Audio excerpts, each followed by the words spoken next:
YouTube మిత్రులందరికీ నా ఒక హృదయపూర్వక నమస్కారం అండి. ఈ స్క్రీన్ పైన కనిపిస్తున్న మరుగుమందు దేనికి వాడతారో ఈరోజు మీకు చెప్తానండి. ఈ ఒక మరుగుమందును అనేది భార్యాభర్తలు విడిపోయి ఉన్నా కానీ, లేకపోతే మీ భర్త తాగొచ్చి గొడవలు చేసి డబ్బు నిలవకుండా రోజు అన్నీ అమ్మేసి తాగుతున్న వ్యక్తులకి ఈ ఒక మరుగుమందు పెడితే చాలా తొందరగా మారిపోవడం అనేది జరుగుతుంది.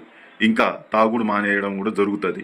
ఈ యొక్క మరుగుమందు ఫలితాలు అనేది చాలా గట్టిగా ఉంటుందండి. మీరు వశీకరణం కన్నా ఈ మరుగుమందు ఫలితాలే చాలా బలంగా ఉంటుంది. ఇంకా మన భార్యాభర్తలు కానీ, ప్రేమికులు కానీ, ఎవరైనా మీ నుంచి దూరంగా వెళ్ళిపోతున్న వ్యక్తులు, మీతో రోజు గొడవ పడుతున్న వ్యక్తులకి ఈ మందు పెట్టడం వల్ల మీ యొక్క మాట వినడం కానీ, మీతో ప్రేమగా ఉండడం కానీ జరుగుతుంది. దీన్ని ఎన్ని రోజుల వరకు వాడాలండి అంటే ఒక్కసారి పెడితే సరిపోతుందమ్మా. ఈ మందు అనేది ఒక్కసారి వాడడం అనేది సరిపోతుంది. దీన్ని ఎన్ని రోజుల వరకు నిలువ ఉంచుకోవాలంటే 72 రోజుల వరకు ఈ మందు అనేది పాడవకుండా ఉంటుంది మీ కాడ. దీనివల్ల ఏమైనా సైడ్ ఎఫెక్ట్ ఉంటుందా అంటే ఎలాంటి సైడ్ ఎఫెక్ట్ అనేది ఉండదు. ఎలాంటి హానికరం అనేది మందు వల్ల ఉండదు. ఇది చాలా మంచిది, ఒంటికి కూడా చాలా బలం ఇస్తుంది. ఇది ఏ రకంగా అంటే మీ